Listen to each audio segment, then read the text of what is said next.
Então, eu comecei a trabalhar com escoamento, comecei a avaliar o escoamento. Existe uma série de variáveis que elas são imprescindíveis de serem avaliadas. Então, no exercício que a gente acabou de ver, eu observei, olha, houve variação de velocidade do meu escoamento, e aí a gente viu que naquele caso eu tinha uma informação que o diâmetro da tubulação permanecia constante ao longo de todo o escoamento. Então, isso é um indício que não há mudança de velocidade, né? Senão eu estaria ferindo o princípio da conservação da massa. A gente observou que eu tinha variação de pressão, né? Foi dadas as pressões no ponto 1 e no ponto 2. Foi avaliado a mudança de altura. Então, são esses detalhes que a gente precisa prestar atenção, tá? Então, é isso que a gente precisa avaliar. Quando eu estou trabalhando, o que a gente está fazendo, né, é um balanço de energia. E aí eu comentei com vocês, olha, quando eu estou trabalhando com esse balanço de energia, a energia ela pode se apresentar de diversas formas, né? Eu tenho várias maneiras de apresentação de energia, desde energia nuclear, energia em forma química, energia potencial e assim sucessivamente. Então, aqui no nosso caso, a gente vai tentar filtrar um pouco essas formas de energia a serem avaliadas, porque senão o problema ele se tornaria muito complexo. Então, eu tenho a energia cinética, potencial e energia interna como os principais representantes até o momento, né, junto com a energia de escoamento, que a gente já viu, para nosso balanço de energia. Então, eu falei para vocês, olha, a energia total é a soma dessas energias, e no caso dos escoamentos, a gente vai tentar avaliar energia por unidade de massa, por conta de simplificação, né? É mais fácil contabilizar propriedades em fluidos, massa específica, viscosidade, do que uma quantidade de fluido que está atravessando uma determinada seção. Fazendo isso, a nossa expressão ela pode ser expressa da seguinte forma: energia cinética por unidade de massa, energia potencial por unidade de massa e energia interna. Então, vou lá, identifico quais são as formas de energia representativas, né, ou que apresentam influência direta sobre o meu problema. Então, cuidado com isso, tá? A gente precisa trabalhar de forma coerente. Então, eu preciso interpretar o problema. Eu não posso sair por aí simplesmente utilizando a equação de Bernoulli à torta e à direita, aí, porque isso não é viável, isso não é factível. Eu preciso identificar quando essas simplificações podem ser avaliadas. Então, eu falei para vocês, olha, se eu tenho escoamento, eu tenho dissipação de energia, então a gente acabou de ver ali na atividade anterior que o objetivo da atividade era calcular aquele WC, né? Aquela dissipação de energia. E quando a gente calcula essa dissipação de energia, a gente encontrou um valor numérico, mas esse valor numérico ele vai ter uma influência sobre o nosso processo, sobre o nosso sistema. Então, se eu tenho um escoamento e esse escoamento promover uma dissipação de energia, para onde foi esta energia? Então, normalmente, essa dissipação de energia ela vai estar associada a mudanças ou pequenas, né, variações de temperatura ao longo do escoamento. Só que essas mudanças de temperatura, elas são desprezíveis, né? Então, a gente até comentou, olha, vai mudar aí casa de 0,1 grau Celsius ou até menos. Então, eu preciso mesmo avaliar com esse grau de detalhamento o meu processo? E normalmente não, né? Normalmente a gente consegue simplificar bastante e acaba que ao invés de trabalhar com a equação da conservação da energia, estamos trabalhando com a equação da conservação da energia mecânica. Alguém tem alguma dúvida? Tem algum questionamento? Tudo certo até aqui, professor. Por enquanto não, professor, tudo ok. Então, essas variáveis, elas são de fundamental importância para a gente, tá? Variação de cotas, velocidade e pressão. Esse slide eu não vou passar muito tempo nele, porque a gente já o viu anteriormente, tá? E aí, quando eu estou lidando com problemas desse tipo, por exemplo, nesse exercício que a gente acabou de ver, a tubulação ela tinha um determinado comprimento, né? Não foi nem falado para vocês ainda sobre o comprimento da tubulação. Mas se eu tenho essa tubulação, eu não posso pegar e desprezar essa dissipação de energia. Então, agora, vocês calcularam, né, a dissipação de energia, mas ainda está um pouco vago isso. Porque o que acontece? A gente fez até o que a gente chama de engenharia reversa nesse momento. Foi dado para vocês todos os dados, né, inclusive a potência da bomba, e vocês encontraram a dissipação de energia. Na prática, não é isso que acontece. Na prática, o que eu tenho são as configurações do meu sistema, então eu conheço a pressão de entrada e a pressão de saída, eu conheço a variação de altura, e eu vou quantificar, eu vou estimar a minha dissipação de energia para depois saber qual é a potência da bomba que eu vou adotar. Então veja que a gente ainda está caminhando aí a passos relativamente lentos em relação ao problema como um todo, tá? Então, nas próximas aulas, o que a gente vai voltar nossas atenções é justamente para isso. Como é que eu posso computar essa dissipação de energia, tá? E vocês vão ver que são avaliações relativamente simples que permitem essa contabilização. Então, a gente viu que no caso mais simples, a equação de Bernoulli, ela pode ser utilizada, então é avaliada, né, problema com variação de energia interna desprezível, e vou identificar aqui a energia de escoamento. Só que na hora que eu uso a equação de Bernoulli, essa equação, ela traz aí algumas simplificações, ela precisa ser avaliada com um pouco de cautela. Então, os efeitos viscosos, eles precisam ser desprezíveis. Eu não vou ter aí avaliação de regime transiente, máquina de fluxo e assim sucessivamente. Então, observe o seguinte, a gente viu na aula passada os medidores de vazão. E aí, eu falei com vocês, olha, a gente vai utilizar um equacionamento aqui de Bernoulli para verificar como é o princípio de funcionamento de um medidor de vazão. E aí, não sei se vocês lembram, mas quando chegou num ponto que a gente definiu o equacionamento, eu coloquei uma constante ali antes, né, da equação e falei, olha, isso aqui é um fator de correção. E por que a gente utilizou esse fator de correção? Porque naquele momento eu tinha uma dissipação de energia por conta da presença do medidor de vazão. Então vocês viram que a placa de orifício, principalmente os bocais, elas promovem ali uma dissipação de energia muito intensa por conta da presença de turbulhonamentos, por conta da formação da vena contracta. Então tudo isso promove essa dissipação de energia. E aí eu utilizei uma equação que desprezava ou que não avaliava essa dissipação de energia num problema que tem dissipação de energia. Então, eu preciso corrigir esses meus cálculos. Então, por isso que apareceu aquela constantezinha C. Aqui eu estou mostrando para vocês, olha, quando é que eu posso utilizar a equação de Bernoulli? Quando os efeitos viscosos, eles são desprezíveis, tá? E aí, observe o seguinte, trazendo aí para a nossa realidade. A gente tem um escoamento no interior de uma tubulação. Quando eu tenho um escoamento no interior de uma tubulação, a velocidade é constante em toda a seção transversal?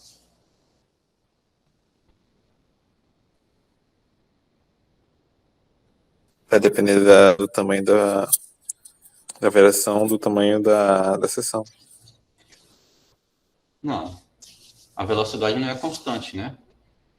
A gente tem a formação da camada limite, a gente tem a condição de não deslizamento. Então, através dessas observações, por exemplo, eu posso utilizar a equação de Bernoulli próxima à parede? No interior da camada limite? Essa equação de Bernoulli é válida? Não. Não. Porque eu tenho efeitos viscosos aí significativos. Então, cuidado com essas premissas, tá? Então, eu deixei aqui até a observação para vocês. Olha, os efeitos viscosos, né? Como eles são significativos próximos à camada limite, normalmente a equação de Bernoulli ela não pode ser utilizada com clareza, né? Com precisão. E nem em locais que tem regiões de esteira, que é, por exemplo, o caso lá dos bocais, das placas de orifício. Eu vou ter turbilhonamentos, né? Então, não sei se vocês estão lembrados, mas logo no início do curso, a gente fala da formação da camada limite. Eu coloquei um gifzinho, onde eu mostro um fluido escoando sobre uma superfície aerodinâmica, e aí tem o ponto de separação desse fluido. Aquele ponto de separação começa a ter ali mais turbulência, começa a ter mais a desorganização do meu escoamento. Então, a equação de Bernoulli ela também não pode ser utilizada para esse tipo de caso. Está claro para vocês? Vocês lembram? Se não Sim, lembrar, lembro. Sim, professor. Tranquilo. ok. E aí, quando a gente está falando, por exemplo, de escoamento, existe uma palavrinha aí, né, uma expressão, que é bastante recorrente, que são as chamadas linhas de corrente. Então, o que é que significa essas linhas de corrente? O meu fluido, quando ele está escoando, ele tem ali um caminho preferencial para essas moléculas de fluido, tá? Então, eu vou tentar fazer aqui um desenho no PowerPoint, para vocês me julgarem aí um pouco, tá? Deixa eu tentar fazer esse desenho. Então, por exemplo, eu tenho aqui um fluido que ele está escoando no interior da tubulação. A depender do regime, aí vamos começar pelo regime mais simples, tá? Esse fluido ele vai se comportar de uma maneira ordenada. Então, deixa eu fazer aqui umas linhazinhas aqui para vocês não me julgarem tanto. Então, está aqui de maneira ordenada. Então, observem que o fluido que entra, por exemplo, a posição 1, 2 e 3, tá? Então, o fluido que entra na posição 1, ele tende a permanecer nessa mesma direção ao longo do escoamento.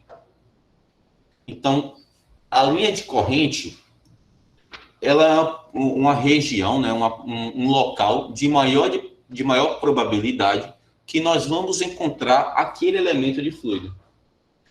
Então, se eu entrei em uma determinada região,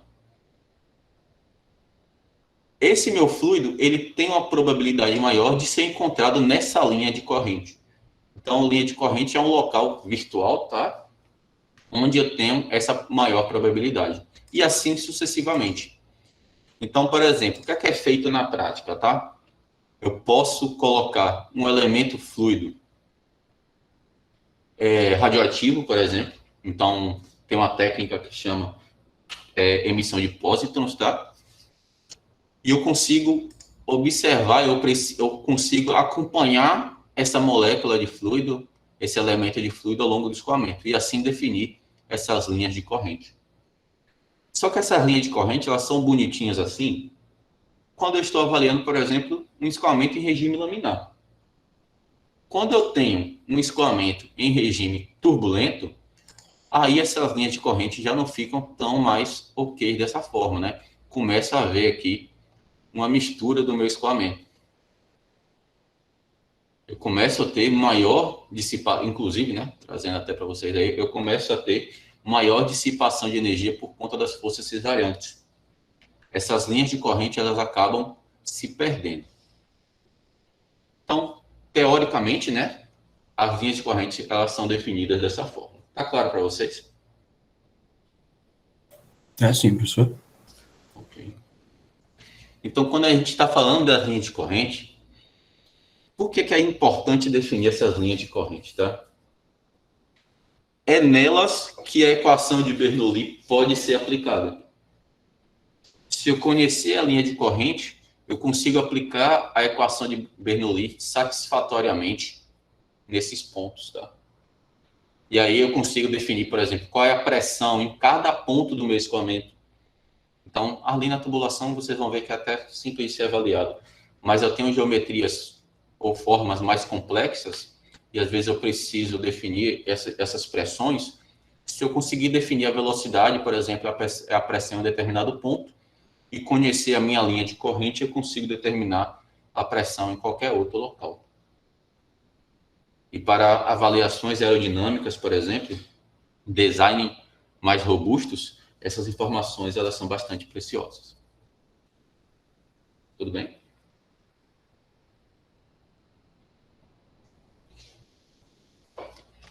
Beleza. Então, tá aqui a formação das linhas de corrente em volta de um elefantezinho, tá? Obviamente que eu não iria tentar desenhar isso daqui no PowerPoint, porque ia ser um completo desastre, tá? Então, eu consigo determinar, então aqui é só um caso didático, tá? A velocidade, a pressão, tudo isso utilizando a equação de Bernoulli. Então, a equação de Bernoulli, ela me diz o seguinte, olha, você pode utilizar essa equação a ponto que, se você selecionar uma linha de corrente, essa equação de Bernoulli ela é válida nesta linha de corrente. Por exemplo, eu não posso selecionar o ponto P1, o ponto 1 aqui, tá? P1, V1, H1, nesta linha de corrente, e comparar com o ponto 2 aqui em cima, porque são linhas de corrente diferentes. Então, eu trouxe aqui para vocês, tá, como seria o deslocamento de um fluido. Infelizmente, o GIF ele pausa quando a gente dá um zoom. De um fluido ao longo da linha de corrente. Então, são linhas bem ordenadas, tá? Isso é muito tranquilo para um escoamento laminar. Quando eu tenho um escoamento turbulento, isso já vai ficar bastante distorcido. E essa é uma das causas, né? Essa distorção das linhas de corrente é uma das causas do porquê que a dissipação de energia ela é tão mais intensa quando eu estou trabalhando com escoamento turbulento, tá?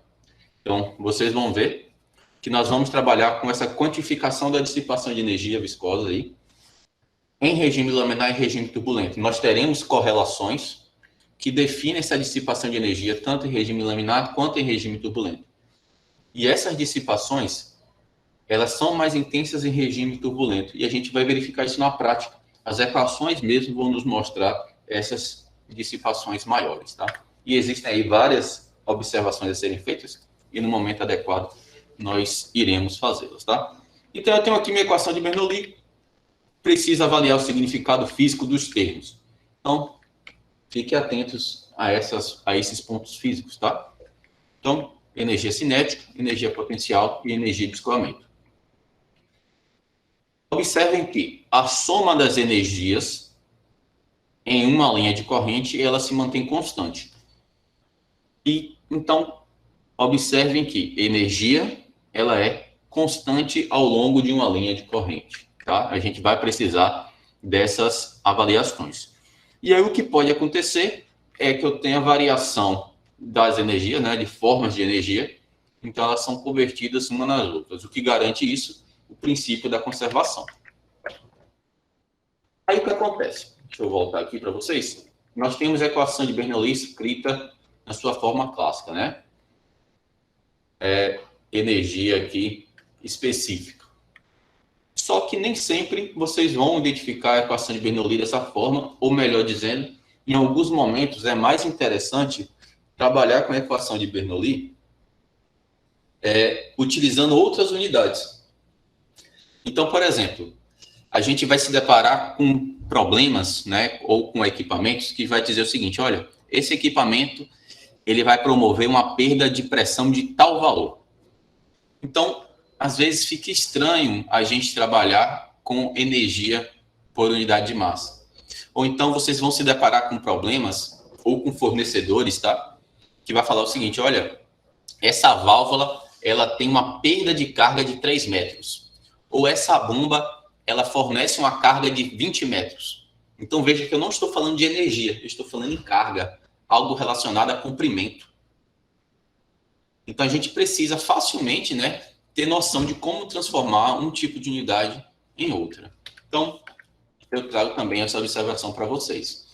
Então, se eu multiplicar todos os termos por ρ, a equação de Bernoulli ela vai ser expressa em termos de pressão, tá? Então, o que é que significa isso daqui? Pressão dinâmica, veja que está relacionado à velocidade. Então, por que eu posso chamar isso aqui de pressão? Como é que surge essa pressão? Se eu tenho um escoamento, elementos de fluido com velocidades diferentes, eu tenho um choque entre esses elementos de fluido e esses choques promovem esse aparecimento desta pressão. Então, fisicamente, né? Esta pressão dinâmica significa isso. Depois eu tenho a pressão hidrostática, e essa pressão aí a gente já avaliou, né, logo no nosso primeiro módulo, é a pressão exercida pela coluna de fluido. E eu tenho a pressão estática, que é aquela pressão avaliada pelo manômetro, né? Instalei o manômetro na linha, consigo avaliar a pressão naquele local. Então, se eu avaliar um problema na forma de pressão, veja que a equação de Bernoulli também consegue ser expressa dessa maneira. A soma de todas as três pressões aqui sendo avaliadas, a gente vai chamar de pressão total. Aí, observe o seguinte. Quando a gente estava avaliando lá equacionamento relacionado ao tubo de Pitot, a gente viu que eu tinha o meu escoamento e na ponta do tubo de Pitot, aquela velocidade ela se anulava. Então, eu tinha ali o meu ponto de estagnação. E eu falei, olha, o tubo de Pitot ele vai aferir a pressão de estagnação. Então, quem é essa pressão de estagnação? Nada mais é do que a soma da pressão dinâmica com a pressão estática. Então, o meu escoamento em um determinado ponto, ele tem a pressão estática. E por conta da mudança de velocidade que ocorre na entrada do tubo de Pitot, então meu escoamento ele tinha uma velocidade V1, na entrada do tubo de Pitot, V2 é igual a zero. Então, essa pressão aqui, ela aumenta, né? Já que avaliando que não houve mudança de cotas. Então, essa pressão passa a ser chamada de pressão de estagnação. E a gente viu isso já anteriormente. Vocês estão recordados? Está todo mundo ciente? Sim, professor. Beleza. Então, tá aqui, ó. Limitações da equação de Bernoulli. O meu problema precisa ser avaliado em regime permanente, os efeitos viscosos desprezíveis, sem trabalho de eixo, né? Então, eu não tenho bombas ou turbinas, o fluido incompressível e o meu sistema ele precisa ser isotérmico, né? Não tenho variação de energia interna. Cuidado com esses detalhes, tá, gente? E principalmente efeitos viscosos desprezíveis. Se eu tenho uma tubulação e no interior dessa tubulação eu tenho um fluido real, né, com viscosidade, que é simplesmente todos os fluidos, então os efeitos viscosos normalmente eles não podem ser desprezíveis. Se eu considerar desprezível para um determinado ponto, eu estou fazendo um cálculo aí aproximado. E, a depender do comprimento dessa tubulação, essa aproximação aí vai levar a erros grosseiros, tá? Então é como se a velocidade fosse real, fosse 10 metros por segundo, e desprezando os efeitos viscosos, vocês avaliam a velocidade em 18 metros por segundo. Então, um erro bastante significativo. Daniel, normalmente a gente não usa a equação de Bernoulli para fazer os cálculos de velocidade, perda de carga, justamente por conta desse grande número de simplificações, tá? São apenas casos muito específicos, como, por exemplo, a tubulação de pequeno comprimento ou a avaliação da variação de pressão ou de velocidade em um dispositivo. Por exemplo, a gente utilizou aqui um bocal. Então, a gente viu que um bocal é um dispositivo muito pequeno, então aquela equação de Bernoulli pode ser utilizada, mesmo assim você viu que a gente utilizou um fator de correção ali para avaliar dissipações de energia. Certo?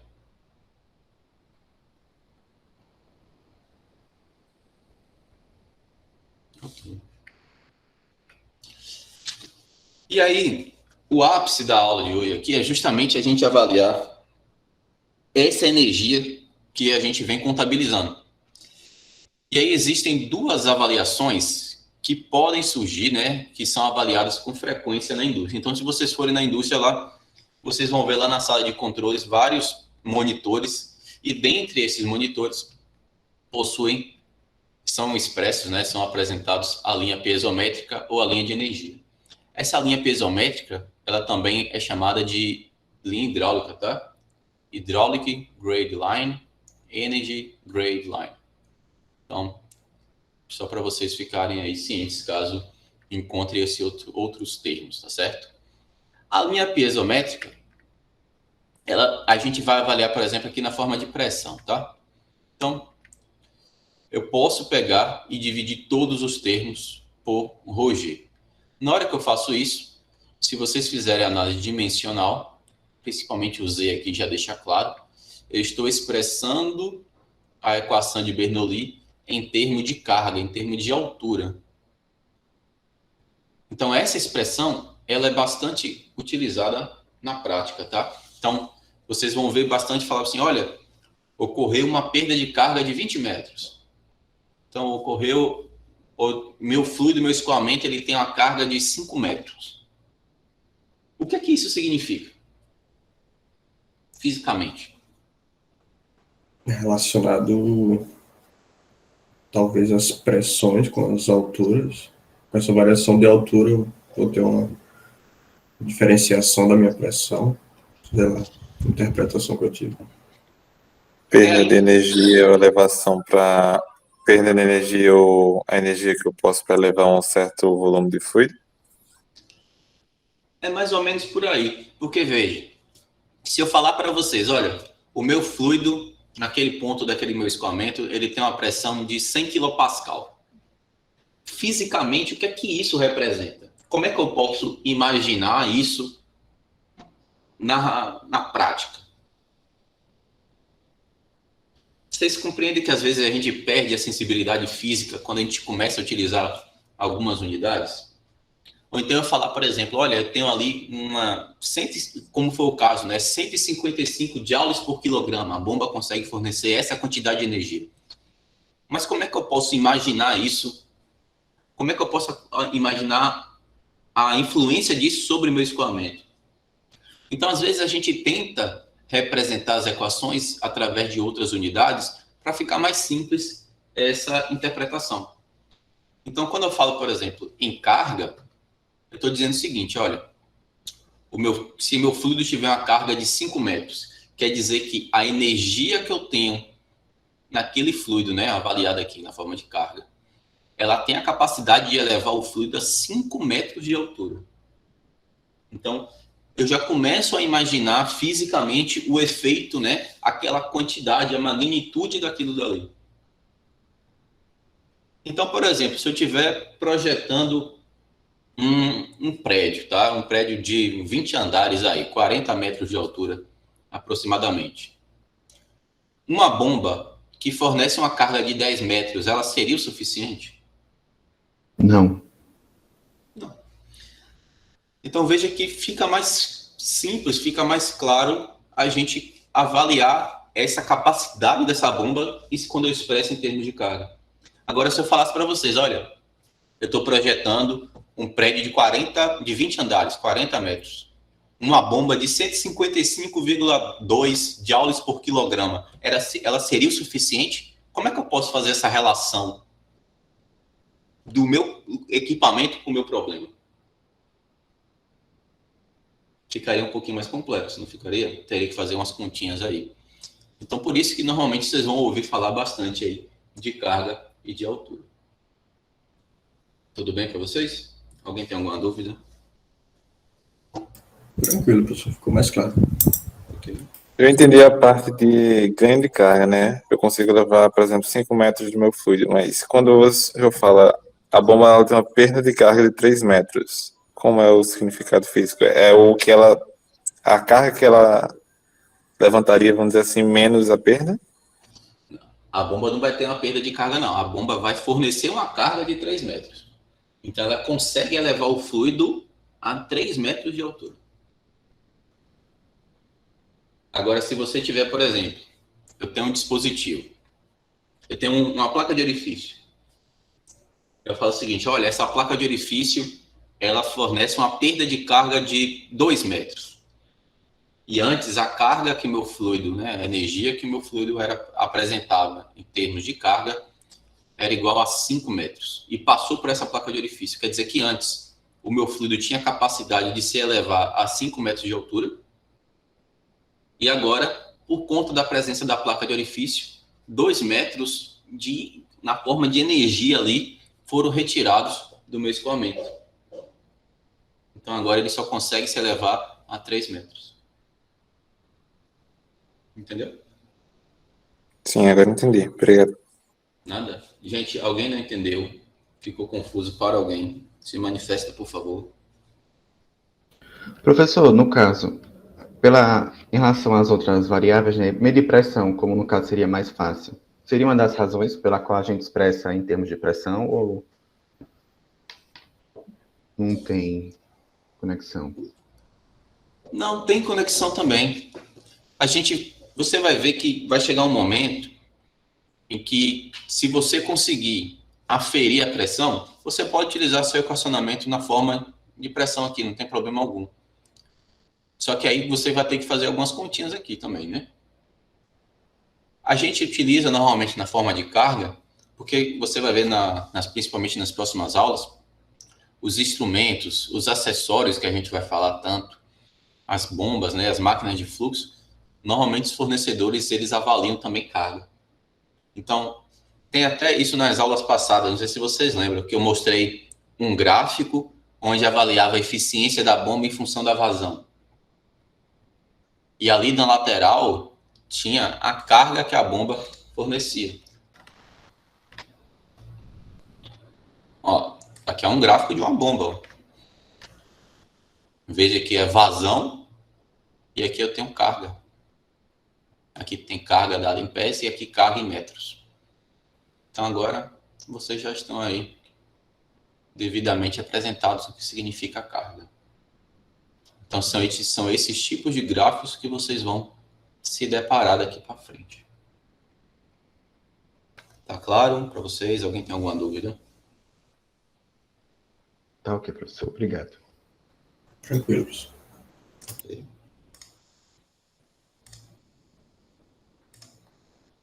Deixa eu voltar. Então, eu estou apresentando isso aqui para vocês porque normalmente as linhas piezométricas e as linhas de energia, elas serão avaliadas na forma de carga, tá? Nada impede que essas linhas sejam apresentadas na forma de pressão ou na forma de energia por unidade de massa. Mas, normalmente, elas são avaliadas em função de carga. Então, eu tenho a carga da velocidade, a carga de elevação e a carga de pressão.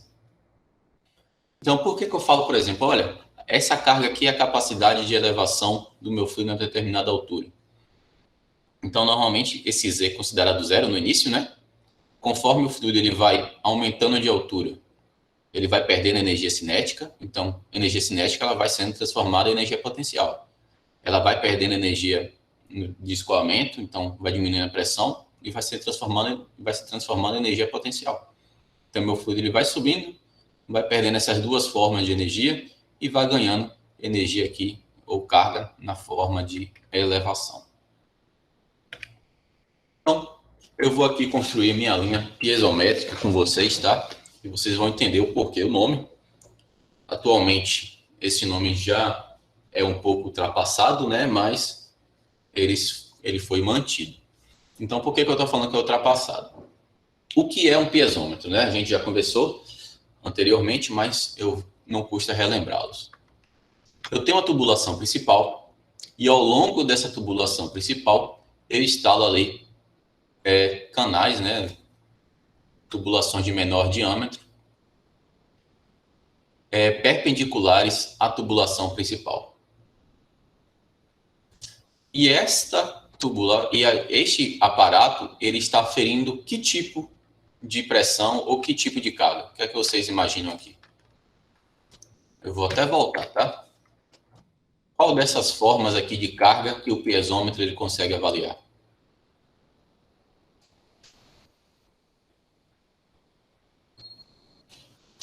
E aí?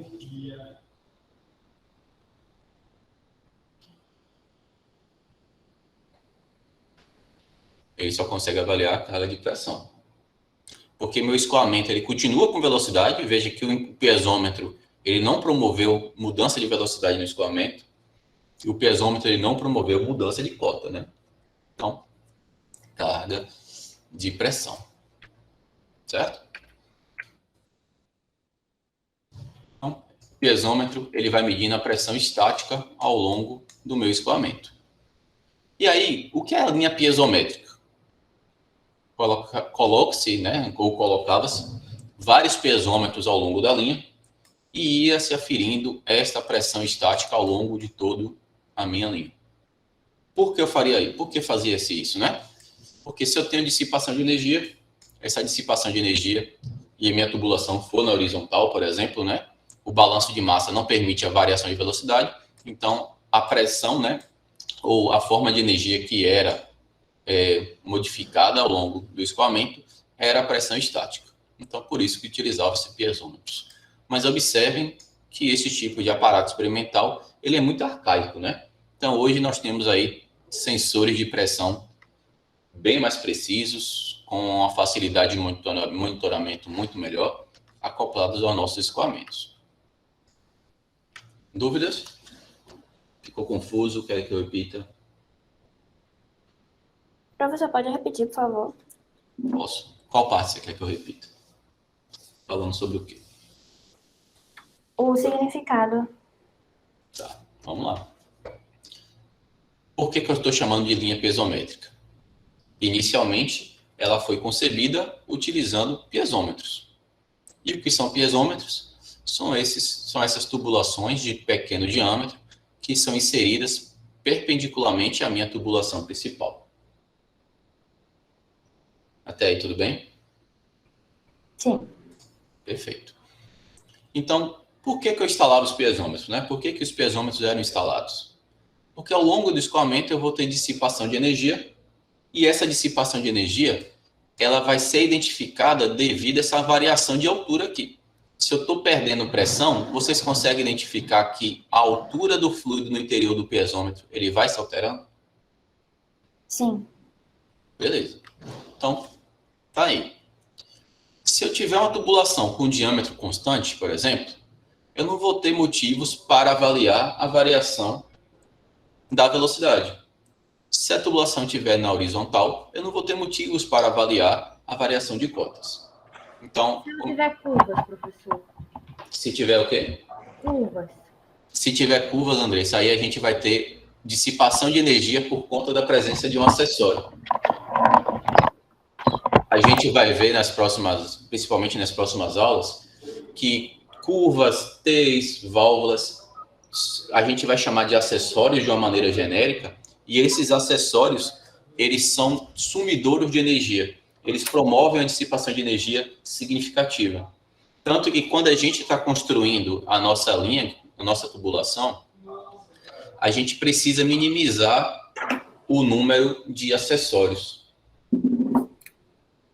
para evitar essa diminuição de pressão tão drástica, para reduzir o que a gente vai chamar a partir de agora de perda de carga. Certo? É. Aí, aproveitando a sua pergunta. Quando eu tenho uma perda de carga muito elevada, quais são as consequências disso?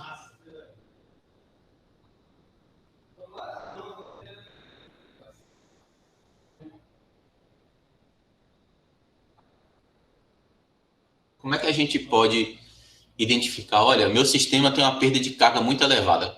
Qual é a consequência? Tem duas consequências diretas aí. Quais são?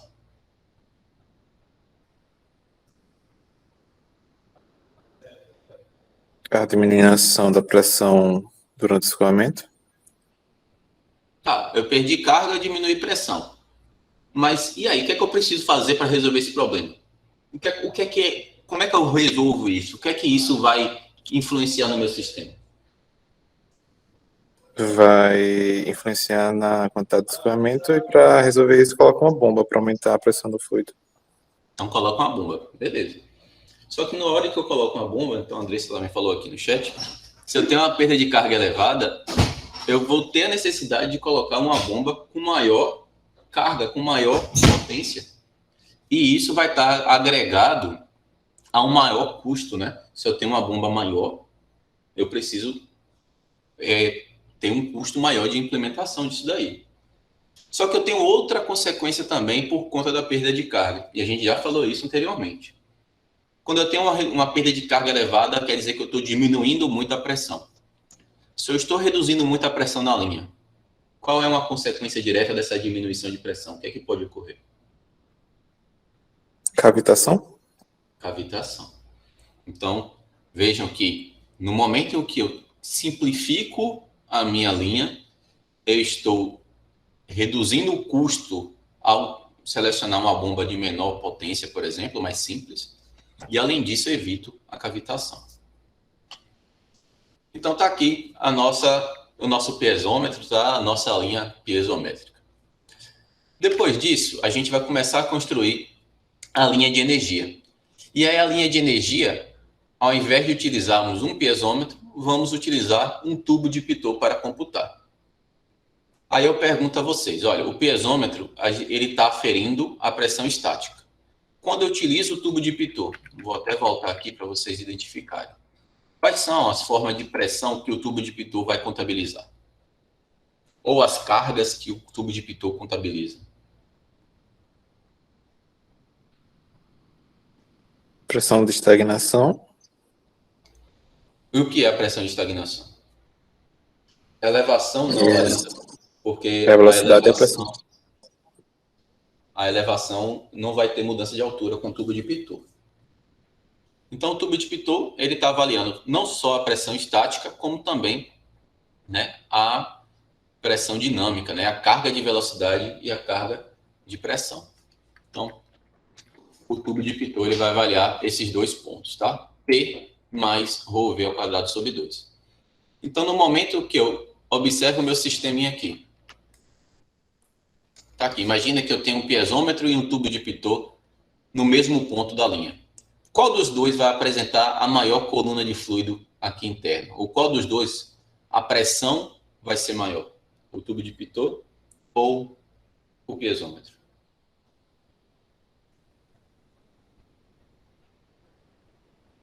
Esse daqui, o piezômetro?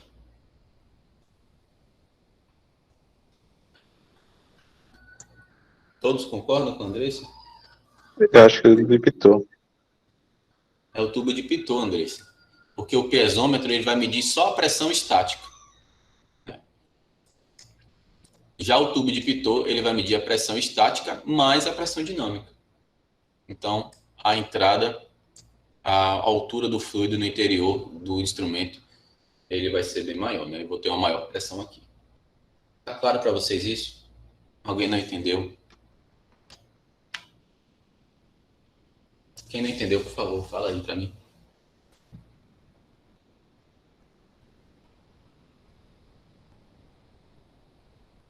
Beleza.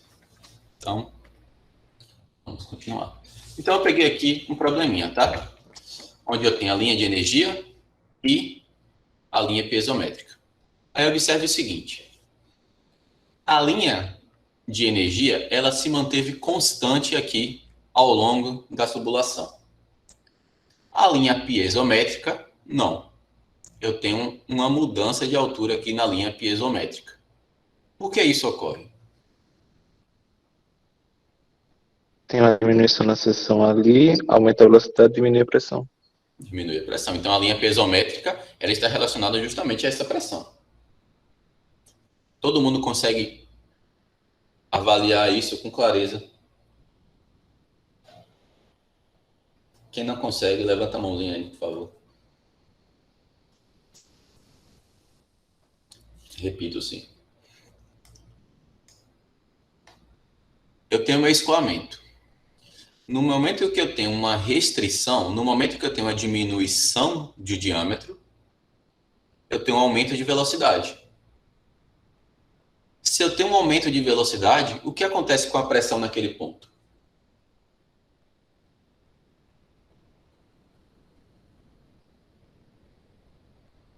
Ela vai aumentar. Se eu aumento a velocidade, aumenta a pressão também? Diminui, né? Então, se eu aumentei a velocidade, a pressão diminuiu, e a linha piezométrica é justamente relacionada à pressão, né? Então, a linha piezométrica ela vai sofrer também com essas flutuações.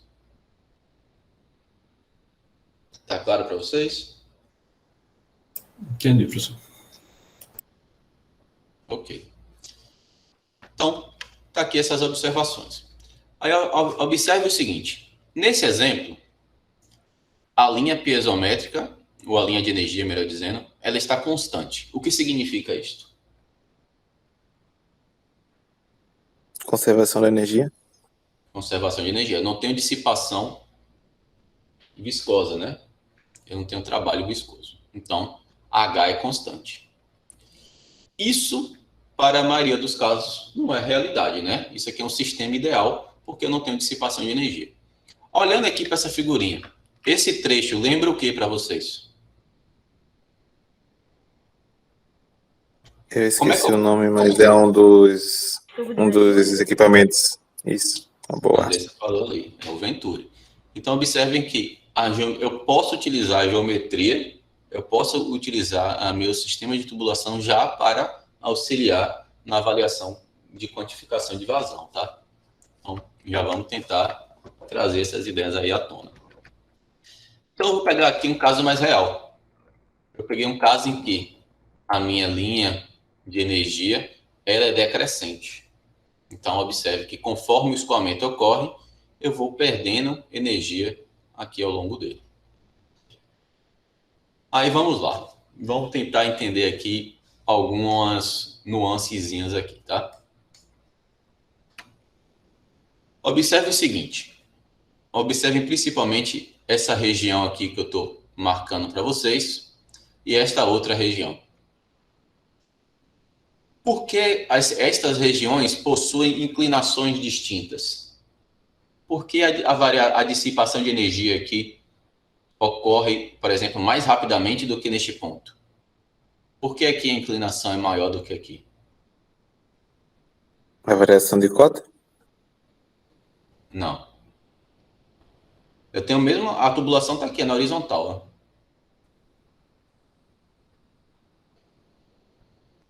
O fluido está entrando, de certa forma, em equilíbrio, assim. Não. Porque a tubulação ela tem uma área pequena, então as forças viscosas são mais presentes? Ou significativas? Mais ou menos nesse caminho. Então, eu estou perguntando, acho que foi o Dani, né? Eu estou perguntando, Dani, ó, por que a linha de energia ela possui comportamentos diferentes neste ponto e neste ponto? Porque tá as duas decrescentes, só que se você observar bem, a inclinação daqui é maior do que a daqui. Eu vejo, olha, neste primeiro trecho, o diâmetro da tubulação ele é menor. E aí, uma das variáveis que vão influenciar nessa dissipação de energia, né, nesse maior trabalho viscoso aí, é justamente o diâmetro da tubulação. Então, o fluido ele vai ter maior dificuldade em escoar em uma tubulação de menor diâmetro. Vai dissipar mais energia. Então, a redução de energia é mais rápida neste ponto do que neste. Aí o Pedro ele citou aí um detalhe que é bastante interessante, que é nessa região aqui de aumento de diâmetro, onde eu vou ter aqui ó, essas ondulações. Então, é justamente um tempo, e o Pedro usou até o termo correto, tá? Que o fluido está se acostumando novamente a entre aspas, um novo habitat, né? Ele saiu de uma tubulação de pequeno diâmetro e foi para uma tubulação de maior diâmetro. Então, é esperado que ocorra essas flutuações, essas ondulações na linha de energia. Até aqui tá tudo bem? Como é que tá aí? Tranquilo, professor. Para mim ainda está meio confuso, se você puder repetir de novo. Repito? O que ficou confuso para você? Eu meio que entendi porque o decréscimo, mas sabe quando falta alguma coisa assim? Aí eu queria que o senhor falasse de novo. Tá, vamos lá. Vocês conseguem identificar que tanto esse primeiro trecho, vou pegar aqui, tá? Quanto esse segundo trecho, eles estão inclinados para baixo porque eu tenho dissipação de energia. Concorda? Sim. Ok. Só que essa dissipação de energia, ela não se dá da mesma forma. Nesse primeiro trecho, eu tenho uma redução mais rápida, a inclinação da reta aqui é maior do que neste segundo trecho. Então, isso significa o seguinte, olha, apesar de ser o mesmo fluido, a dissipação de energia ocorre de formas diferentes no trecho 1 e no trecho 2. Por quê? Porque a tubulação no primeiro trecho ela é menor. E se ela é menor, quer dizer que o meu fluido ele vai ter uma maior dificuldade de escoar naquele local. A gente vai até quantificar isso, tá? A gente vai ficar isso muito mais claro quando a gente começar a trabalhar com as equações. As próprias equações trazem essa informação para a gente. Então, se eu tiver, e aí é bom que vocês já ficam com essa informação, se eu tiver um escoamento, o mesmo fluido, e modificando apenas o diâmetro da minha tubulação, a tubulação de menor diâmetro, ela terá uma maior perda de carga. Ficou claro, Matheus? Era isso? Ou ainda Tubulação de maior diâmetro, não, professor? A de menor. Menor. Menor Vai diâmetro. ter a maior perda de carga. Isso. Então, imagine, se coloca no lugar do fluido aí. Imagine que você tem 2 espaços para passar. Um espaço aí, uma porta e a outra uma janela. Onde você vai gastar mais energia? Onde você vai ter mais dificuldade? Professor, é porque aí entra naquela questão, né, do que eu vou ter talvez maior participação do fluido nas paredes da tubulação, nesses recipientes que são menores, né? E aí tem a questão da viscosidade também que influencia, enfim, seria isso, talvez, para ter Também, dissipação das energias. o que acontece é que, por exemplo, a camada limite aqui, nesse primeiro trecho, ela ocupa um espaço significativo da minha tubulação. Já aqui nesse segundo trecho, eu tenho a presença da camada limite, mas eu tenho uma região muito grande fora da camada limite. E fora da camada limite, os efeitos viscosos eles são menos pronunciados, né? Isso.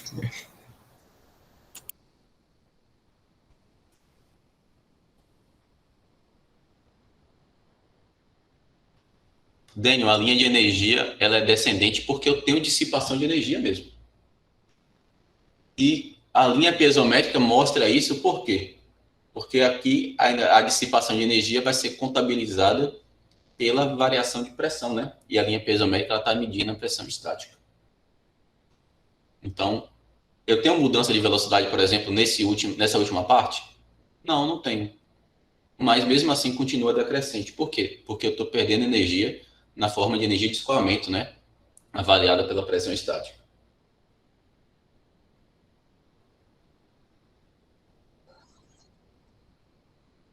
Pode falar.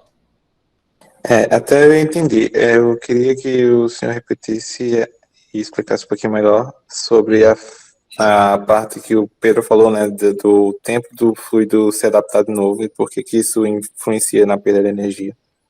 Tá, vamos lá. Matheus, essa explicação eu vou te dar com maior detalhamento nas próximas aulas, porque tem uma aula só para isso, tá? Mas no momento que eu tenho um escoamento e eu estou mudando o diâmetro, por exemplo, eu tenho meu escoamento e o fluido, na hora que ele entra nessa tubulação, ele leva um certo espaço, né? Não vou falar tempo, mas é uma determinada distância para que ele se adapte àquela região. Então a gente fala, por exemplo, que o perfil de velocidade ele vai se formando ao longo da posição. Então imagina só, ele acabou de formar o perfil de velocidade dele e a perda de energia ela começa a ser constante. Observe que aqui, ó, eu tenho uma mudança, né, no início e depois ela fica constante. Então quer dizer que essa região aqui, o fluido já está, entre aspas, aí, adaptado. No momento em que eu mudo a geometria do meu escoamento, ele precisa novamente de um novo tempo para adaptar. Então observe que aqui, mais uma vez, né, a inclinação não é constante até que ele se adapta e fica constante novamente. Essa região de adaptação, entre aspas, a gente vai chamar de comprimento hidrodinâmico de entrada. Então é até um conceito bastante importante que nós veremos aqui na nossa disciplina.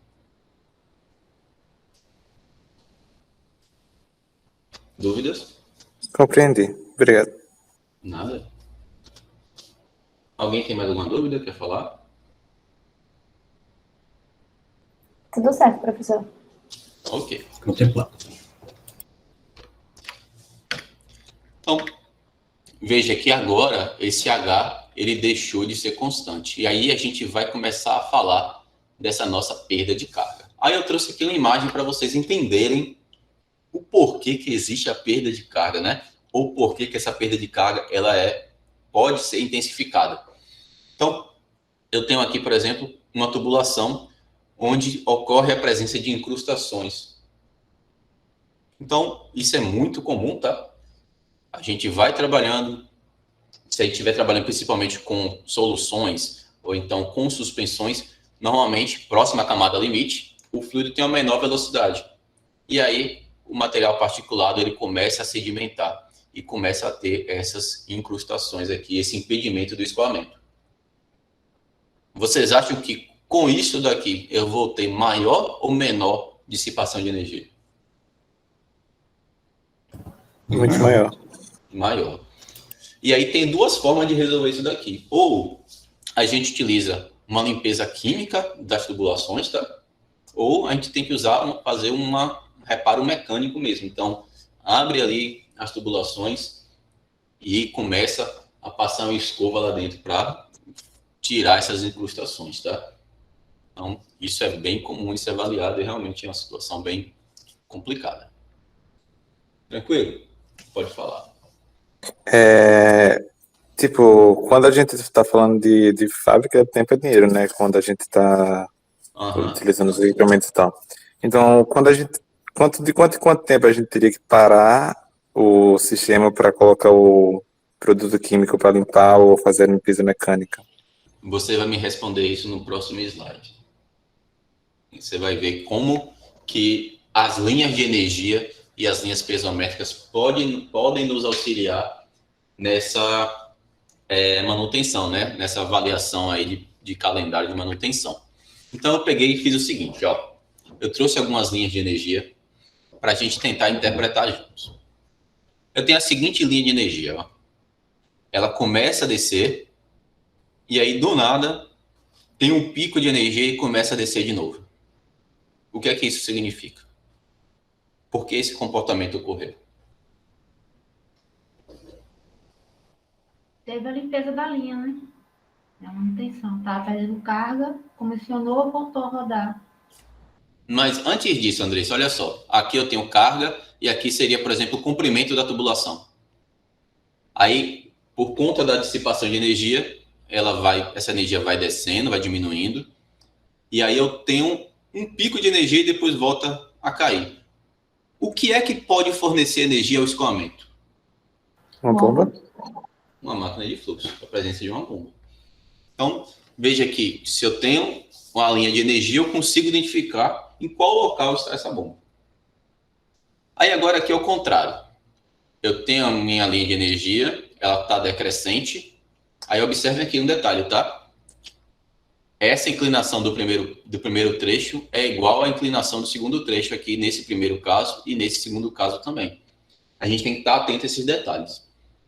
Aqui nesse segundo caso eu tenho a minha dissipação de energia vem ocorrendo e aí eu tenho uma queda drástica de energia e depois continua ocorrendo novamente. O que é que pode provocar isso daqui? Uma obstrução do sistema. Uma obstrução do sistema em um determinado ponto, eu concordo. Um bocal. Então, na verdade, isso daqui, qualquer acessório que vocês me falarem, tá? Uma curva, uma junção, um bocal, uma placa de orifício, uma turbina, tudo isso vai favorecer, né, uma dissipação de energia acentuada em um determinado ponto. Não é à toa que a gente vai trabalhar com dois termos, tá? Perda de carga distribuída, que é ao longo da tubulação, e perda de carga localizada, ou seja, eu perdi energia intensamente em um local fixo. Então a gente tem esses dois cenários e é bom que a gente já vai trazendo esses termos aí à tona. Tá claro até aqui?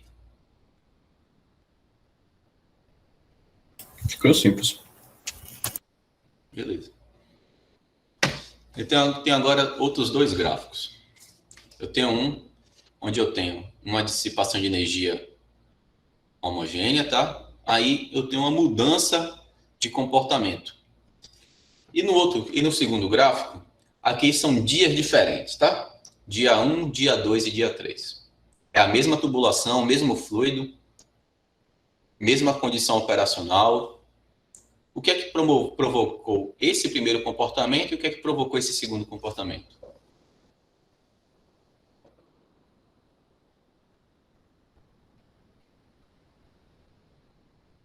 No primeiro ou no segundo?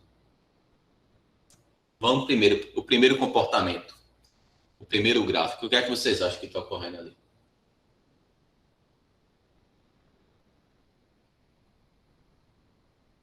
Tá, o fluido está se adaptando a uma nova seção da tubulação? Não, porque aqui já estava constante, depois ficou um pouquinho variável e retornou a ser constante. Aí o José falou mudança de diâmetro. Eu concordo, ó. Eu tenho uma perda de carga, que eu vou chamar agora de perda de carga distribuída, aqui no primeiro setor, e depois eu tenho uma perda de carga distribuída aqui no segundo setor. Aí, José, você falou mudança de diâmetro. Em qual setor eu tenho um menor diâmetro? No primeiro ou no segundo?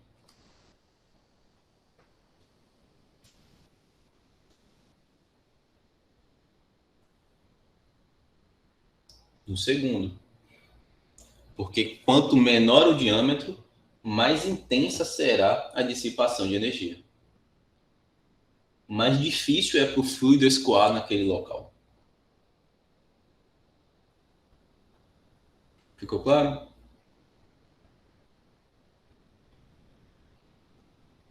Sim, não.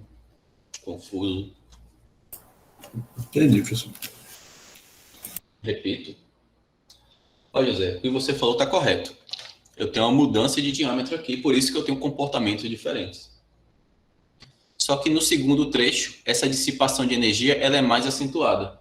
Então, isso está indicando que, nesse ponto, eu tenho uma maior dificuldade de escoamento. E a maior dificuldade de escoamento, ela vem com a redução do diâmetro da minha tubulação.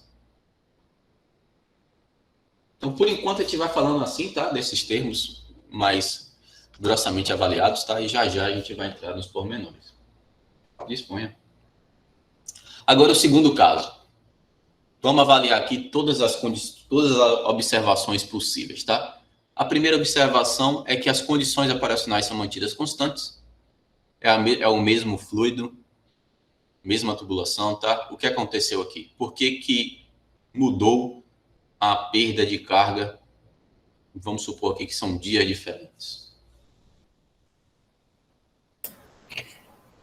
Poderia, que o Valber disse ali, porque tipo, se eu não fiz manutenção de um dia para o outro, aí pode acabar tendo aquelas incrustações ali na tubulação e influenciar no sistema.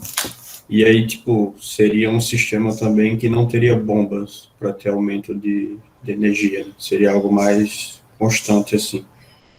Concordo plenamente. Então, do dia 1 para o dia 2, ocorreu o aparecimento de incrustações, e aí eu tenho uma dissipação de energia ainda maior. E do dia 2 para o dia 3, veja que essas incrustações ainda foram mais intensificadas. Então, Matheus, quando você perguntou, quando é que eu sei quando fazer a manutenção? Se a gente tiver posse da linha de energia, é definido, por exemplo, qual é o valor limite para que no ponto, por exemplo, 1 metro aqui de comprimento de tubulação, eu precise fazer essa manutenção. Então, vamos supor, olha, quando a carga no ponto 1 for inferior a 11, por exemplo, é o momento da gente parar a linha e fazer a manutenção.